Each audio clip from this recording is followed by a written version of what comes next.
सभी को नमस्कार। आज के सेशन में हम रीट विषय पर, क्योंकि हमने आपको बताया था कि पिछले 3-4 दिन से हम उन विषयों पर आपके साथ अपने जो विचार रख रहे हैं, क्योंकि ये वो समय है कि हमें इस समय के अंदर निर्णय लेना है। और निर्णय यदि हमारा गलत है, हमारा जो टारगेट गलत है, तो हम उस परीक्षा की तैयारी नहीं कर पाएंगे जिस तरीके से हमें करनी चाहिए।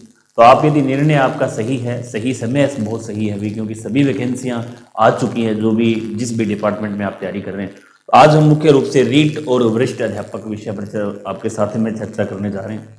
बहुत से ऐसे कारण हैं जिस कारण से विद्यार्थियों का जो मन है वो भंग हो गया है, मोह हो गया है। इनका मानना है कि वरिष्ठ अध्यापक जो है उसकी तुलना में हम रीट की करें या रीट को छोड़कर वरिष्ठ अध्यापक की करें। तो उस पर हमारे जो विचार हैं, हमारे जो अनुभव है वो आपके साथ हम साझा कर रहे हैं। हम फालतू की बातें नहीं करेंगे, टू पॉइंट बात करेंगे आपसे कि वास्तव में आपके लिए जो सही राह क्या हो सकती है एक विद्यार्थी के लिए। किसी निजी हित यहाँ नहीं है, केवल आपसे ये रूबरू होने के लिए है कि आपका सही टारगेट क्या होना चाहिए। मैं मुख्य रूप से 2 भर्तियों के बीच में आपसे तुलना करवा रहा हूँ। इन दोनों भर्तियों में हमारे पास है रीट और वरिष्ठ अध्यापक।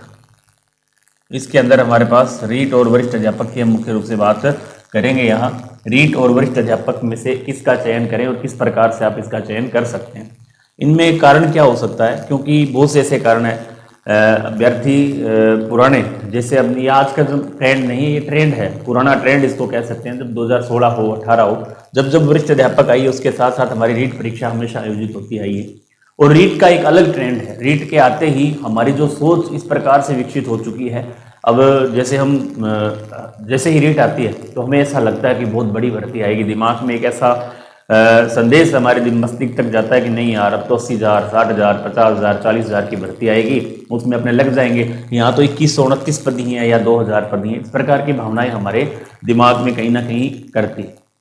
उन चीज़ों से बचने के लिए, अब देखो, मान रहा हूँ कि भर्ती संख्या में बड़ी होती है, लेकिन आप ये भी सोचिएगा, एक तरफ हम दोनों तरफों पर बात करेंगे। मैं वरिष्ठ अध्यापक का पक्ष नहीं ले रहा हूँ, मैं दोनों तरफों को समान रूप से लेकर चलूंगा कि किन विद्यार्थियों के लिए रीट जरूरी है और किन विद्यार्थियों के लिए वरिष्ठ अध्यापक विज्ञान जरूरी है। तो ये दोनों चीज़ें एक साथ चलेंगी।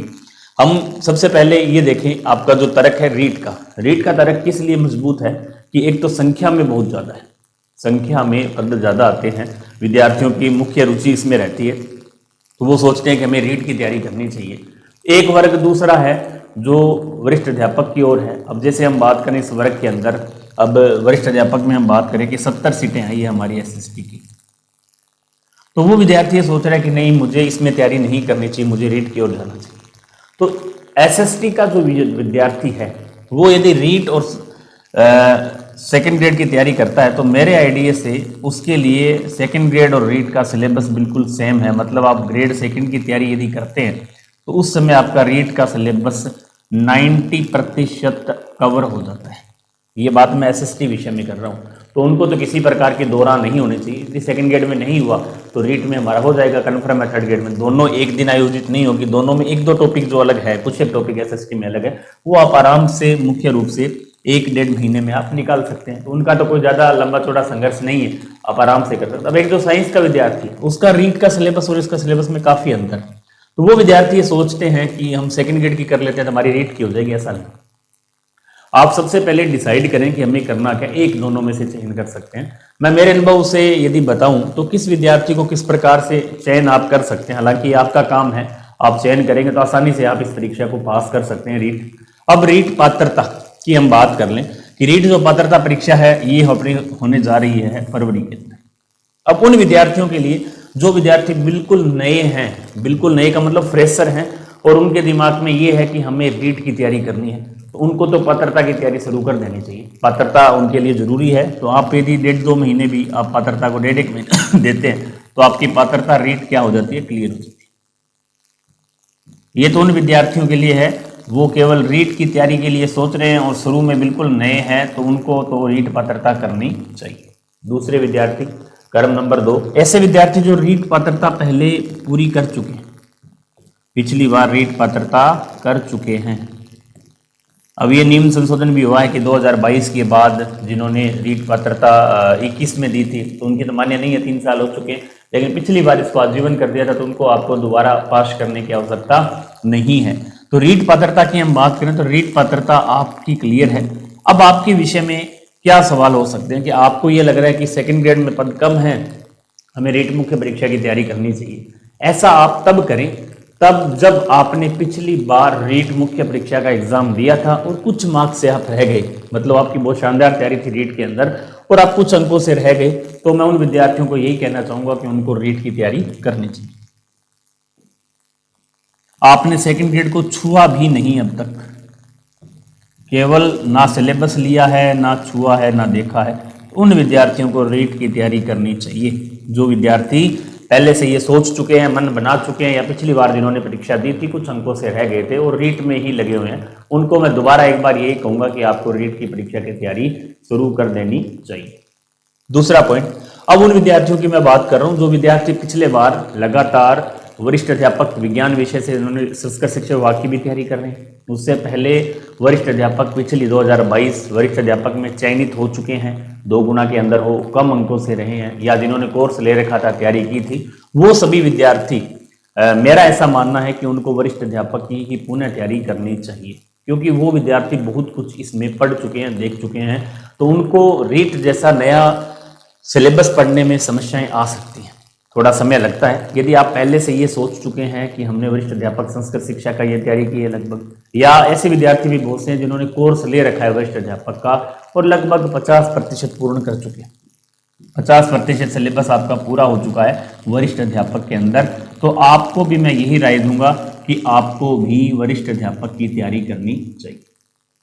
अब आप ये मत सोचो कि पद कम है, पद तो हमें क्या पता रीट में कितने आएंगे, नहीं पता, ये चीज़ें बाद की बातें हैं, पद पर डिपेंड नहीं रहना है। यदि आप लंबे समय से तैयारी कर रहे हैं और संघर्ष कर रहे हैं तो मेरा यही मानना है कि आपने यदि वरिष्ठ अध्यापक 2022 दिया है, आप संस्कृत शिक्षा विभाग में तैयारी कर रहे हैं, आप तैयारी नहीं कर रहे हैं वरिष्ठ अध्यापक संस्कृत शिक्षा भी आपने नहीं दिया और लगभग आप 50% सिलेबस इसका कंप्लीट कोचिंग के माध्यम से कर चुके हैं, तो आपके लिए भी मैं यही उपाय कहूँगा, आपको यही राय दूंगा मेरी निजी कि आपको संस्कृत शिक्षा विभाग की तैयारी ही करनी चाहिए, वो ज़्यादा कारगर आपके लिए रहेगी। फिर भी आपके दिमाग में है तो आप पात्रता जिन विद्यार्थियों की क्लियर नहीं है और वरिष्ठ अध्यापक की तैयारी करें तो उनके लिए 15-20 दिन, महीना आप एक बार शाम को 4-5 घंटे निकाल कर भी पात्रता क्लियर कर सकते हैं, क्योंकि ऐसा हर व्यक्ति के दिमाग में रहता है कि मेरी पात्रता क्लियर होनी चाहिए, तो आप 4-5 घंटे भी अब 29 तारीख के बाद दें तो आराम से आप पात्रता क्लियर कर सकते हैं, कोई बड़ी बात नहीं, पूरे दिन या बहुत ज़्यादा अलग से कोचिंग टेस्ट की जरूरत नहीं है, इसके अंदर आप आराम से पात्रता क्लियर कर सकते हैं। तो ये तो उन विद्यार्थियों के लिए है जो बिल्कुल रीट। अब रीट किन के लिए जरूरी है? रीट मैं आपको बता चुका हूं कि वो विद्यार्थी जो बिल्कुल नए हैं, बिल्कुल नए का मतलब अभी बीएड चल रही है, बीएड लास्ट ईयर में है, पिछली बार जिन्होंने केवल रीट की तैयारी की थी, वरिष्ठ अध्यापक का कोई पेपर नहीं दिया, कोई उन्हें अनुमान नहीं है, कोई उन्होंने कोर्स नहीं ले रखा है, तो उन विद्यार्थियों को मेरी हिदायत है कि वो विद्यार्थी वापस रीट की तरफ अग्रसर हो सकते हैं, या वो विद्यार्थियों में से क्योंकि उनका मन है जो कहीं ना कहीं रीट की ओर आकर्षित हो रहा है होगा, क्योंकि लाजमी उन्होंने इस परीक्षा के लिए पिछली बार साल भर तैयारी की है, तो वो सिलेबस भी अच्छे से कवर कर चुके हैं, तो इन विद्यार्थियों के लिए यही उपाय है कि आप रीट की तैयारी कर सकते हैं। रीट के साथ आप यदि आपका और भी डिप्लोमा है, जैसे जेल प्रहरी परीक्षाएं हैं या अन्य एलडीसी वगैरह है जो रीट से मिलता जुलता सिलेबस हो, जिसके अंदर साइंस हो, मैथ हो, हिंदी हो, तो आप उस विषय पर भी अपना भाग्य आजमा सकते हैं। ऐसा नहीं है कि आपने वरिष्ठ अध्यापक के विषय में अभी तक कोई निर्णय नहीं लिया है और आप पहले भी बिल्कुल नए हैं, तो आपके लिए रीट ज़्यादा सही और स्वाभाविक रहेगा, क्योंकि जो व्यक्ति बिल्कुल नए सिरे से तैयारी करता है, बिल्कुल नया मतलब अभी शुरू करने का विचार कर रहे हैं, तो उनको हम मान सकते हैं कि 8 से 10 महीने अलग से वरिष्ठ अध्यापक के लिए हमें चाहिए, तो उनके लिए थोड़ा सा मुश्किल हो सकता है, हालांकि असंभव नहीं है। आप यदि जैसे उन कल में वीडियो में बताया था कि जिसके दिल बड़ा है, दिल बड़ा का मतलब जो व्यक्ति कर सकता है, विश्व जैसे हमने बताया निर्णय लेने की जो क्षमता है वो अच्छी है। जैसे मैंने बताया था कि 2016 में मैंने निर्णय लिया था, रीट 54,000 की परीक्षा थी और हम जब तैयारी कर रहे थे बहुत से विद्यार्थी, बहुत से नहीं लगभग 90% विद्यार्थी ये मन बना चुके थे कि हम तो रीट की ओर जाएंगे, और उनका रीट में भी नहीं हुआ। बहुत से विद्यार्थियों को जो सेकंड ग्रेड की कर रहे थे और अचानक रीट में चले गए, तो वहाँ ऐसा नहीं है। आप यदि पहले से सिलेबस कर चुके हैं, मैथमेटिक्स आपकी ठीक है, यदि आप साइंस बैकग्राउंड से हैं तो आप रीट की ओर जा सकते हैं, कोई दिक्कत नहीं है। लेकिन आप यदि पिछले काफ़ी समय से आप एसएसटी हिंदी वगैरह में, हिंदी में भी कोई ज़्यादा दिक्कत आती नहीं है, रीट और ग्रेड सेकंड का सिलेबस में सब्जेक्ट के अंक समान है, और 60 आपके जीके दोनों में कॉमन है। इसी तरह एसएसटी में तो सब्जेक्ट पूरा रीट वाला सेम है। साइंस के लिए थोड़ी सी दिक्कत होती है क्योंकि वहाँ मैथ के 30 प्रश्न आते हैं, वो कहीं ना कहीं हमें प्रभावित करते हैं, वो 30 प्रश्न हमें अलग से पढ़ने पड़ते हैं। तो आप यदि बिल्कुल नए हैं तो आप रीट की ओर जा सकते हैं, और यदि आप पहले से वरिष्ठ अध्यापक की तैयारी कर रहे हैं तो आपको वरिष्ठ अध्यापक की तैयारी करनी चाहिए। निश्चिंत रहें, पदों का कोई प्रभाव इस पर नहीं पड़ेगा, कंपटीशन आपका वही रहने वाला है। भगवान ने चाहा तो हो सकता है आपकी सीटें भी इंक्रीज हो जाए, बढ़ जाए, तो आपको और अच्छा फायदा इसका मिले। अभी भी हमारे पास 8 से 10 महीने पड़े हुए हैं, तो आप उलझन में ना रहें, राय लेने की आपको आवश्यकता नहीं है। मैंने आपको कैटेगरी वाइज बांट दिया है, बता दिया है। यदि आप इस तरीके से, बाकी आपके खुद पर डिपेंड है, मेरा काम है बताना जो चीज़ सही है उस सही दिशा में आपको मार्गदर्शन करना, बाकी आप खुद निर्णय ले सकते हैं। हाँ, पात्रता की थोड़ी सी समस्या रहती है कि जब तक हमारी पात्रता क्लियर नहीं है तो एक दिमाग हमारा उस ओर दौड़ता है कि नहीं यार पात्रता तो होनी चाहिए, रीट पात्रता होनी चाहिए, कल को क्या हो जाए। ऐसा होता है, होता कुछ नहीं है। बहुत से लोग हैं जो सीधे सेकंड ग्रेड लगे हैं, सीधे फर्स्ट ग्रेड बने हैं, सीधे कॉलेज लेक्चरर बने, वो हमारी सोच पर डिपेंड करता है। लेकिन फिर भी आप पात्रता चाहते हैं, जो नए विद्यार्थी हैं सेकंड ग्रेड की तैयारी करने हैं, तो उनके लिए आप आराम से 15-20 दिन, महीना जो बचा हुआ है 29 तारीख के बाद, आप शाम को 6-7 घंटे 5-6 घंटे उधर भी दे सकते हैं। इधर सब्जेक्ट पढ़ते रहें, उधर पात्रता का पढ़ते रहें, तो लगभग आपकी पात्रता क्लियर हो जाएगी। आप ये ना सोचें कि मेरे केवल पात्रता ही करनी है। यदि आपका रीट का प्लान नहीं है भी मैं तो वरिष्ठ अध्यापक की ही तैयारी करूंगा, तो पात्रता कोई ज़्यादा इंपॉर्टेंट नहीं रह जाती है। लेकिन फिर भी आप एग्ज़ाम देंगे, जो नए हैं, पात्रता जिनकी क्लियर नहीं है, उनके कहीं ना कहीं दिमाग में ये चीज़ रहती है। तो आप 4-5 घंटे का समय, 6 घंटे का समय आप पात्रता के लिए निकाल सकते हैं, बाकी आप अपना जो सब्जेक्ट है उसको क्लियर कर सकते हैं। तो ये रीट और वरिष्ठ अध्यापक की भर्ती है, उन दोनों में डिफरेंस है। दोनों में किस प्रकार से आप अपना भाग्य आजमा सकते हैं, किस प्रकार से इसकी तैयारी कर सकते हैं, जहाँ तक मेरे ये निजी विचार हैं, इसमें आपका मानना न मानना डिपेंड नहीं करता है। वो आपके ऊपर है कि आपको यदि अच्छा लगे, राय लगे सही कि हाँ सही कह रहे हैं, तो आप मान सकते हैं, और आप अपने हिसाब से यदि तैयारी कर रहे हैं तो उसमें भी कोई दो राह नहीं। तो ये इस प्रकार से आप अपना रीट और वरिष्ठ अध्यापक दोनों की जो चुनौतियां हैं उनसे आप पार पा सकते हैं। उसके लिए आपको निर्णय बहुत जरूरी है। यदि आप अब निर्णय नहीं ले पाए तो आप शायद निर्णय ले भी नहीं पाएंगे, आगे उलझने बढ़ती जाएंगी, क्योंकि जैसे जैसे अभी समय बढ़ेगा वैसे वैसे दबाव बढ़ेगा, टाइम कम रहेगा, इन तिथियां भी घोषित होना शुरू हो जाएगी। जैसे वरिष्ठ अध्यापक का काम बहुत त्वरित गति से चल रहा है, वरिष्ठ अध्यापक के अभी फॉर्म फिल नहीं शुरू हुए, उससे पहले आरपीएससी ने सिलेबस डाल दिया है। हो सकता है इसकी डेट भी घोषित हो जाए, कैलेंडर जारी हो जाए, तो उस समय से पहले पहले आप अपना ये निर्णय ले लें कि हमें करना क्या है। तो मैं मेरी तरफ से ये बता चुका हूँ कि वरिष्ठ अध्यापक जो पुराने विद्यार्थी काफ़ी लंबे समय से तैयारी कर रहे हैं, एक ही बात है, उनको तैयारी इसी की करनी चाहिए। जो नए हैं, बिल्कुल नए हैं, जिन्होंने आज तक ये सोचा ही नहीं है, वो रीट की तरफ जा सकते हैं।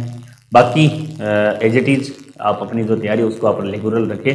धन्यवाद। ये आज का मुख्य पॉइंट था जो मैंने अपनी तरफ से आपको समझाने का प्रयास किया है। शायद बहुत आसान और सही तरीके से आपको गाइड किया है, सही तरीके से बताया है। बाकी आगे के वीडियो में फिर आपसे मुलाकात, ऐसे ही एक अन्य वीडियो में आगे हम आपसे बात करेंगे।